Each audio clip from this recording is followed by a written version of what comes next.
great marriage might be like a great cup of coffee. Do you like coffee? I love it first thing in the morning. You know, coffee, like a marriage, is made up of two very different things. A marriage is made up of man and woman. Coffee is made up of beans and water. To make coffee, all you really need to do is put water into beans. And yet, if you were to just pour water over beans, that wouldn't be coffee at all. That'd be two things sharing the same space. Yeah. Just like a marriage, just because you say I do, just doesn't mean that you become one. You don't want to just share space. You don't want to just share the same last name or the same address or the same bed. Nope. You want to experience oneness. For coffee to become one, the beans have to be ground, the water has to be boiled. Both things have to sacrifice. If you truly want to become one in marriage, you'll have to change, and you'll have to go through great sacrifice. But the result is a great cup of coffee. 1, 2, 3. Might have noticed this, but men and women are different.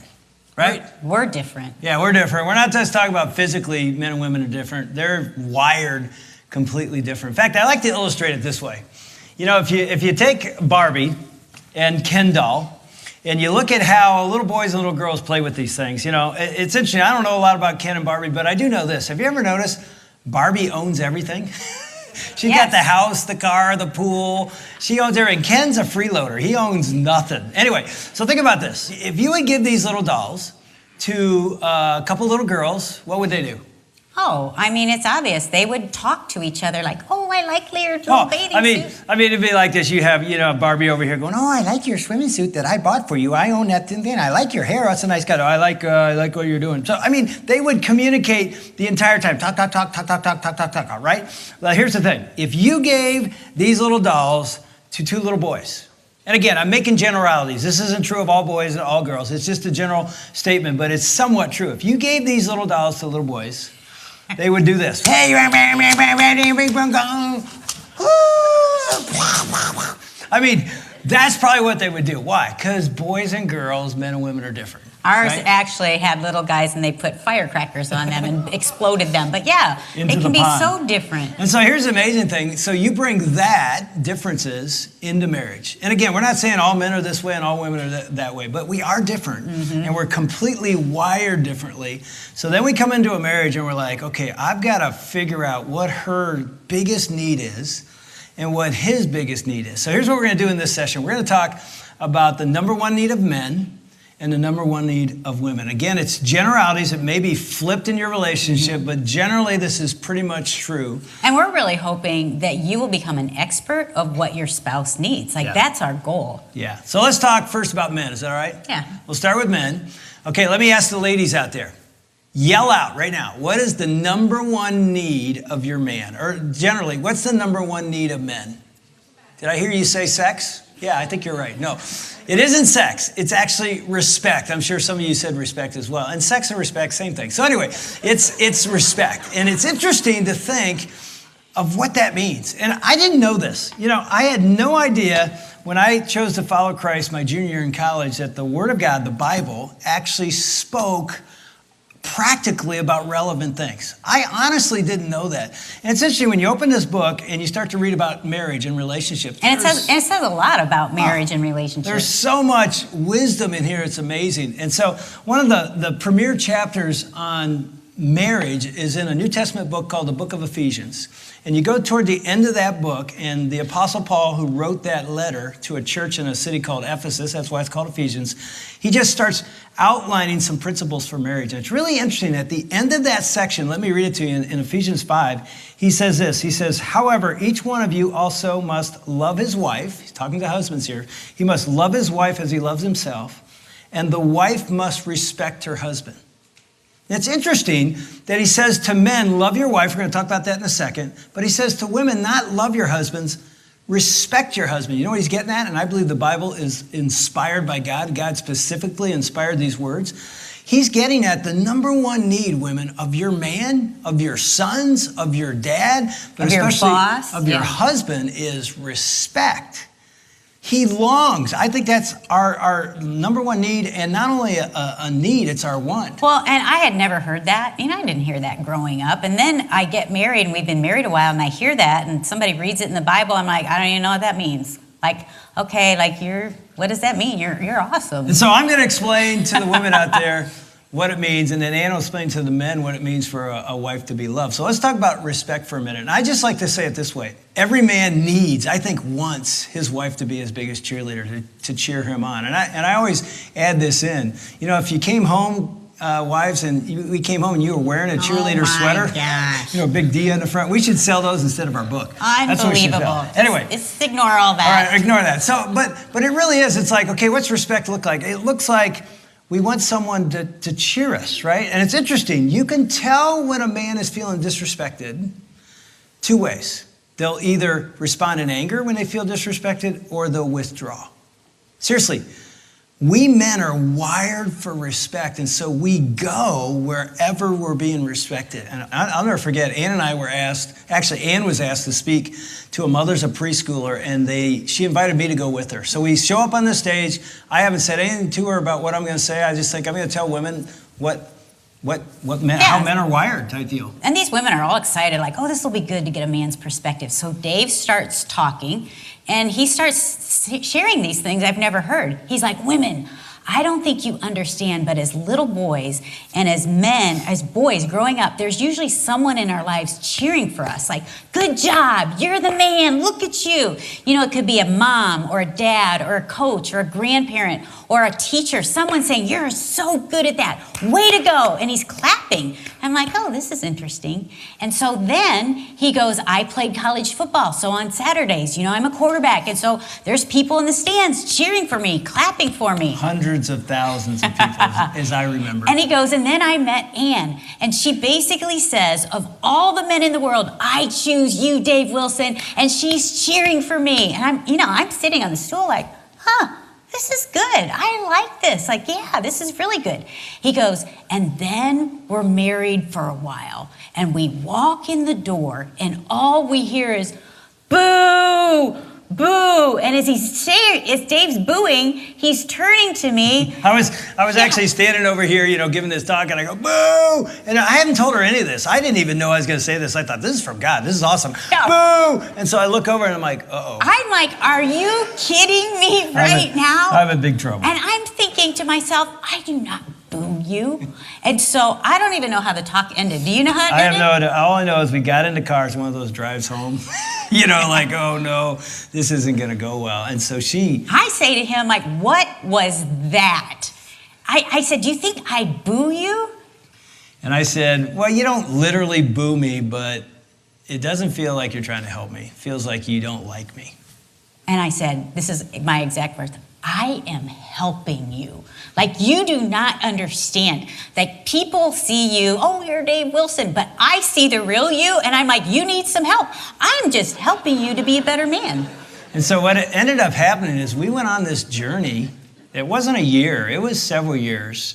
But you really started to understand what makes me come alive. I think what happened, Dave said, you critique me. When I do something, you always tell me how I should have done it, what I should do, what I shouldn't do.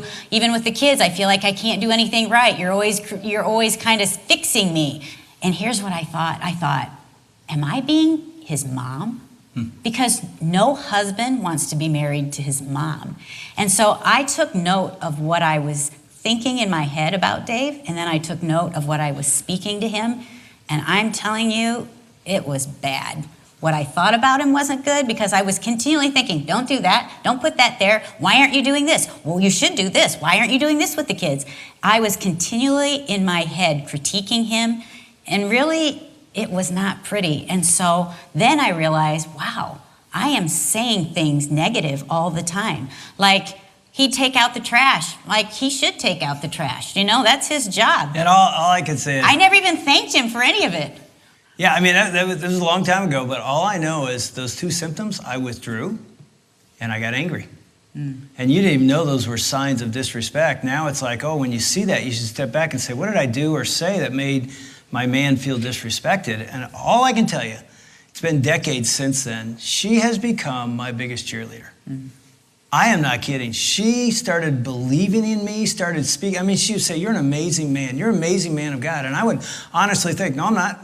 I would even say, no, I'm not. It's like she says, this is who you are. And I'm like, no, I'm here. But here's what happens. And women, you got to understand this. When a person speaks life into a man, when you as the wife speak life into your husband or to your sons, it breathes life in us, and we want to become the man you say we are. And I wasn't the man she said I was, but I wanted to become that man. Does that make sense? And so she would say that, and it's like I started to rise up to become the man she said I was, that I didn't even believe I was yet. But guess what? I became a better man because of her belief and her respect and her cheering for me.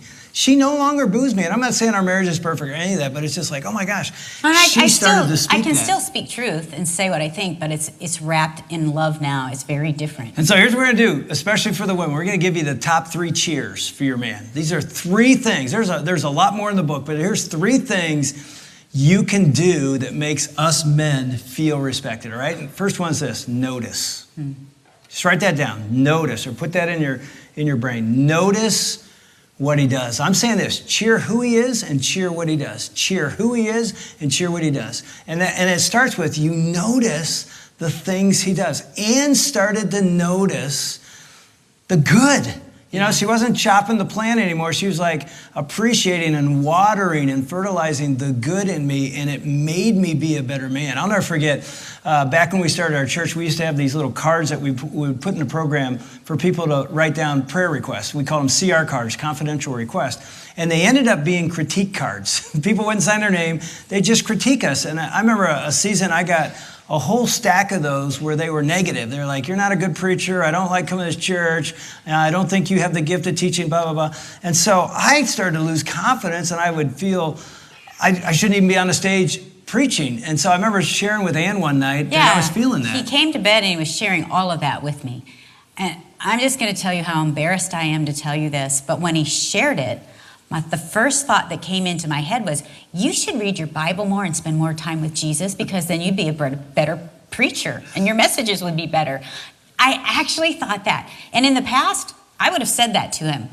Like, talk about boo, that's horrible. And so here's what I did. I went to God first and I said, God, should I say anything? That's a great thing to do. Just, God, should I say anything? And if I should say anything, God, what should I say? Put something in my mind. And you guys, instantly I had this thought that came to my mind. And I said it to Dave. I said, I can't imagine what it's like to be you, that you have thousands of people dependent on your walk with God. Like, that's a weighty thing, and I would hate to feel that pressure. That's got to be really hard. I mean, I'll never forget when she said that. I literally crawled over and I just hugged her, and I'm like, you are my life. He did. He said that. He's like, you are my life. I cried that night because, like, he said that, you are my life. And what I thought was, how many times have I used my words to tear him down and to destroy him, thinking I was helping him and doing good, when all the time I had this power of influence to be able to speak life to him. And that made him want to be around me more. And I'll tell you what, the fact that I said you are my life, that should help you women go, wow, that's at the core of a man. They are longing. It's honestly true. Women, listen to this. It's like we're little boys.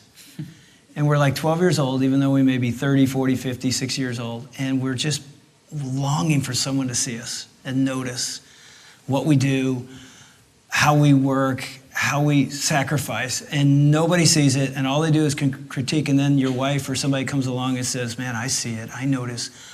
Oh my gosh, it brings life to the soul of your man, to the soul of your sons. I'm telling you, this is big for men. It's simple, just cheer them. And I'm going to add this too, for those of you who are in blended families and you have a stepdad. He feels so insecure of not feeling like he knows what he's doing all the time, especially if you have kids that he's now parenting. Make sure you encourage him and give him advice, not advice, critiquing advice, but honey, you're doing a great job. Like, go there with him. So here's the second one. Speak life. Don't just notice it, but then speak life out to him, out to them. You know what's interesting? I want to change this illustration here that's in our notes. Okay. Because to speak life, it was what Ann did that night, but it's like you got to go to God first and ask him, should I say this? How should I say it? When should I say it? And it's interesting. Share the story. I don't even know what he's going to say. I know, but it's a powerful story about when you were complaining about our boys and you're walking through the woods. Yeah. All our boys were teenagers at the time, and I was spent. I was angry. I was frustrated with them. And so I had to get out of the house. So I go on this 6-mile walk, and I am venting to God, like, God, are you seeing our kids right now? Like, they are out of control. There's no respect here. They're not listening. They're not doing. And so I go on this rampage of just going on venting to God about my kids. And then I said this to God, which was, I don't even know why I said it, but I said, God, what do you think of them? I kind of like, aren't you agreeing with all of this? And I stopped I didn't stop walking, but I stopped to listen to see what God would say. And this was one of the most powerful parenting moments I've ever had for our sons, because I said this to God. Let's start with CJ. And so I said, what do you think of him? And I'm telling you the things that God told me about CJ. Here's the first thing that came to my head, just in my head, that I felt like the Holy Spirit was saying to me, isn't he the most fascinating person you've ever met? And I'm like, no, like not really.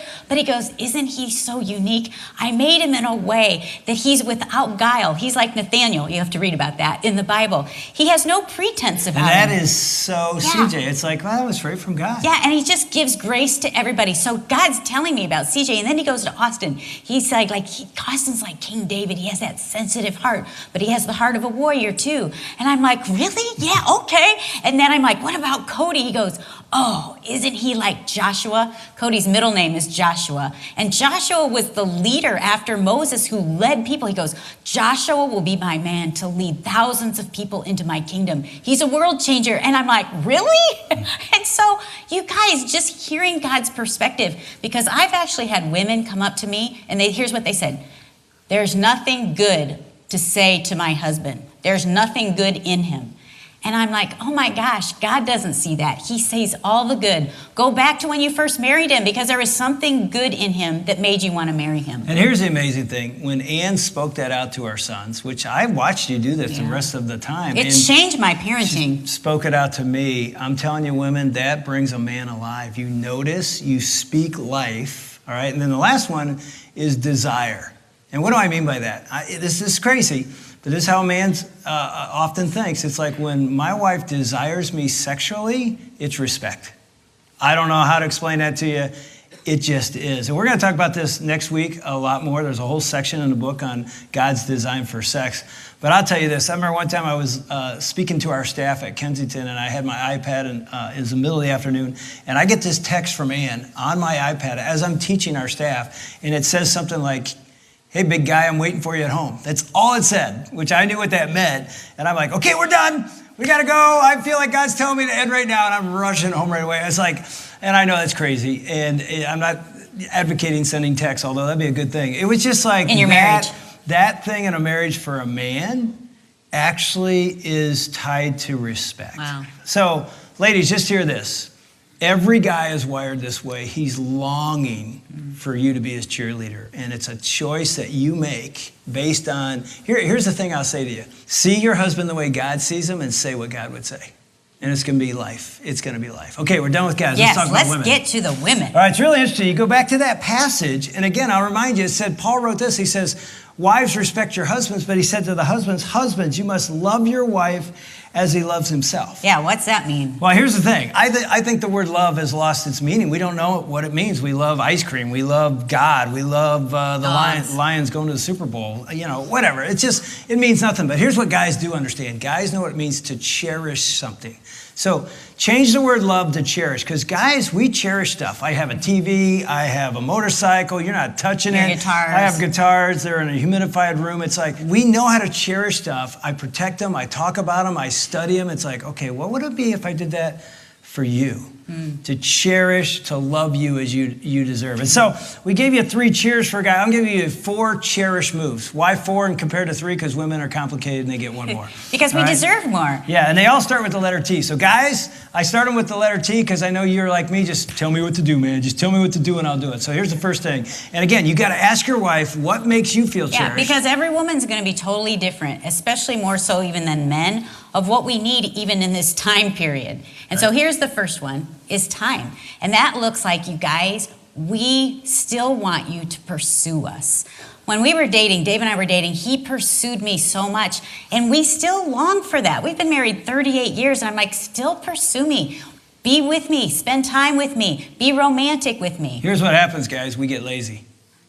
We just do. We get lazy. We pursue before the wedding, even maybe in the early months of the marriage, and then we just start pursuing other things that are important things, but we get lazy, and it's like, oh my gosh, I would just say to the guys, spend time with her. Here's an action step. We talked about it already.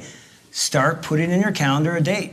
Yeah. Take her out on a date. I'd say it's your job. Get a sitter for the kids. You make this happen. Be intentional. And then on that date, you got to do number 2. The number 2 T is talk.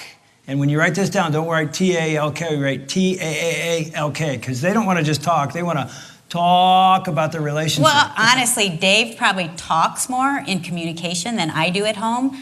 But I want to talk about our relationship and how we're doing, and that's when he shuts down. Because you don't love to talk about that because he thinks he'll be in trouble. But women want to talk about, like, we want to know you and we want you to know us. And so take the time for that. Here's a question, guys, you could ask us as women, that some of your wives will cry if you ask them this. Honey, how are you doing? Just that. How are you doing? I actually, when we first started learning this, I asked Ann, what do you want me to ask you on a date? And I had a pencil out, a little card, like, what do you want me to ask? She said, just ask me this. I'm writing it down.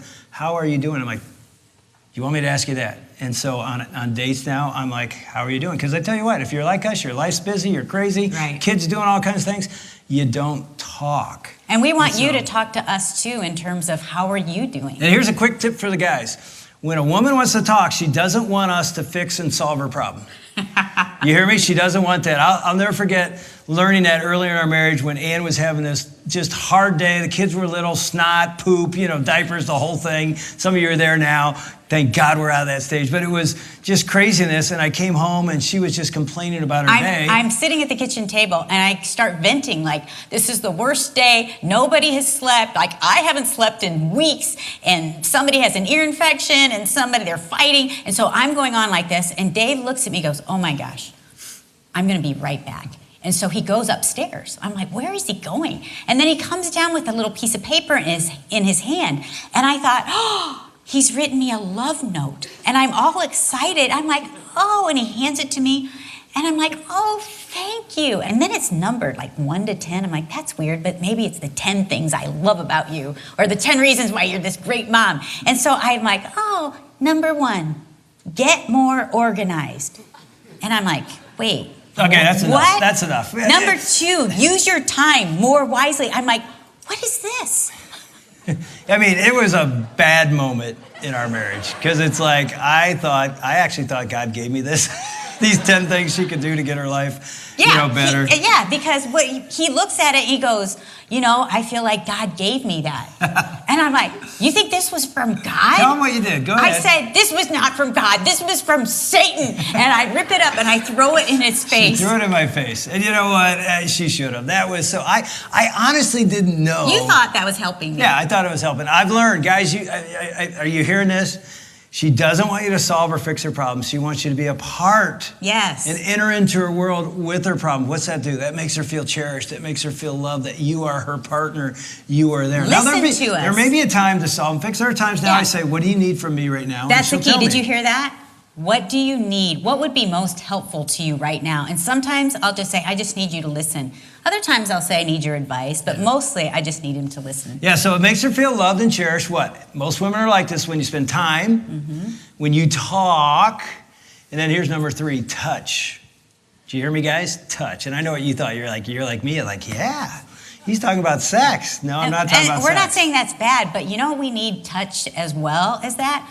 Just non-sexual touch, just affection. Like when you're with her, put your hand on her leg, hold her hand when you're walking, put your arm around her. And some of you women, that may not be your thing, and that's okay, but tell your husband. But honestly, just to be affectionate, hold the door open, treat her like she's special, that you love her. It's interesting. We read a book years ago that talked about the top 5 needs of a man and the top 5 needs of a woman. And the idea was if you don't know your spouse's top 5 needs, there's a chance for an affair. It's like you got to meet those needs. And I remember getting the book and looking at it and said, number 1 need of men, this author said, was sex. I'm like, Okay, I agree with that. I looked on the top 5 needs of a woman. There's a chapter on each one, and sex wasn't in the top 5. So I'll never forget. I brought that book to Ann. I hadn't even read it yet, and I just said, hey, why isn't sex in the top 5? I can't believe it. It's number 1 for guys. It's not in the top 5. And tell them what you said. I'm like, no, that sex is in all of those. That's a part of it. All of that is sex to us. And so what the guy said, guys, you better write this down. He said the top 3 needs of a woman. Now ask your wife, is this true for you? But he said this, I've never forgotten. I don't need to look at notes. I've never forgotten because I went to Ann and said, is this true? And she said, yeah, pretty much true. Number 1, you writing this down, guys? Affection. What is that? Non-sexual touch. I didn't even know what that was. And it's just caring too. It's not just the touch part. It's just caring for us, noticing us. Number 2, conversation. Yes. What's that? Talk, right? Number 3, honesty and openness. We like that. What's that mean? That means sharing your heart, vulnerable weaknesses. Here's the thing, guys. No other woman gets my heart. Yes. Only this one. And the same for me as a man. No other man gets my heart. I think that's really important. And so here you go. I told you there's 4 action steps to cherish your wife. Time, talk, touch. Last one's truth. And what do I mean by truth? Go vertical.